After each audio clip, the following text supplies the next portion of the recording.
లేదు. ఆస్తి కంట నిలబడి కంట ఆత్మాభిమానంతో ఒకరు సచ్చుడు, ఆ భావంతో ఒకరు సచ్చుడు. వివాహ జీవనంలో బాధలు ఉండొచ్చు, కాని బ్రహ్మచర్యంలో మజా ఉండదు. మతమనేది జీవన విధానం చెప్పును, అది వివాహ జీవనమైన ఏ వ్యవహారమైన పాటించకనే ఈ తంటలు పెంటలు. మతాల్లో కొన్ని ఉండొచ్చు మేధకు సరి అనిపించనివి, అందుకే ఉన్నాయి సంస్కరణలు సంఘ సంస్కర్తలు ఒప్పించినవి. బాల్య వివాహాలు దాదాపు లేవు, వయసు వితంతువుల వివాహాలు. సతి సహగమనం నిషేధింపచేశాడు రాజా రామ్మోహన్ రాయ్. నాటి ఛాందస సమాజాన్ని ఎదిరించ జీవితాల త్యాగం చేశారు. మార్పుల చేర్పుల బట్టి మంచి వాటిని అనుసరించిన సరిపోవును, లేదా అంతరాత్మను బట్టి నడుచుకున్న అపదలు లేకపోవును. అహంభావం వీగిన కుటుంబ జీవనాలు జీవకళల వెలిదిరియును. తప్పు చేస్తున్న వారికి తప్పు అని తెలిపేది అంతరాత్మ. ఆచారాల్లో నీతి నిజాయితీ న్యాయం ధర్మం ఉన్న శాంతి.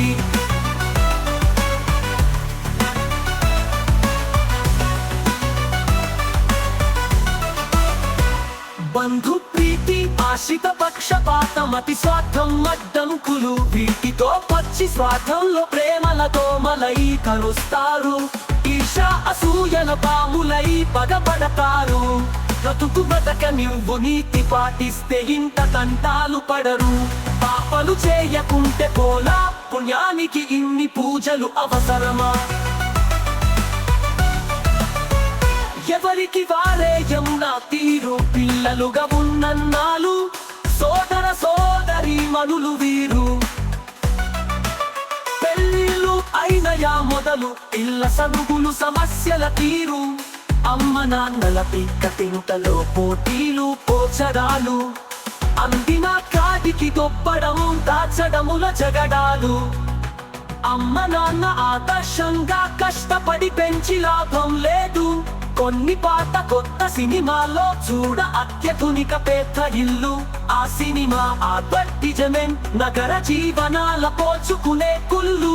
కొన్ని సినిమాల్లో కొంత స్వార్థం వీడే త్యాగమయ జీవనాలు వద్దు. సంతానం ఎక్కువైన ఎందరో అన్ని కథలు అన్ని కలహాలు.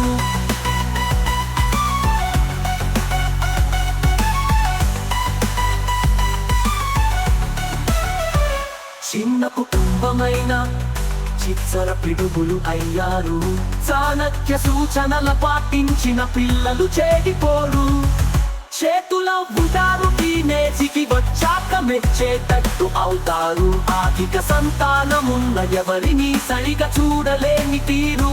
అసలు ఏకు నిరంజన్ దోసుకి టీం కప్పట్ చాచట్పట్.